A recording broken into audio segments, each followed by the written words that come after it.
Здравейте! Днес ще говорим за монтажа на светещ опънат таван и какво трябва да знаем.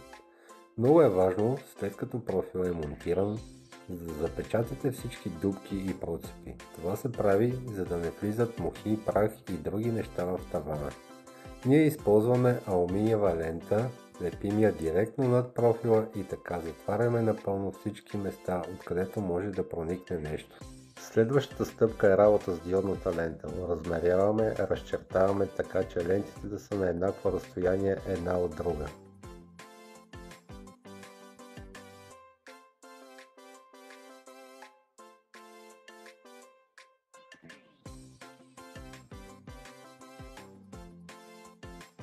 За да подсигурим монтажа на диодната лента, използваме топъл силикон, тъй като двойно залепващата лепенка може да се отлепи с времето.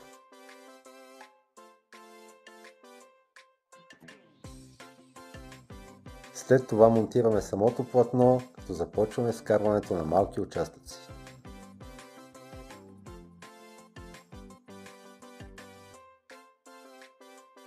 Накрая се монтира декоративното уплътнение, което прикрива технологичната фуга.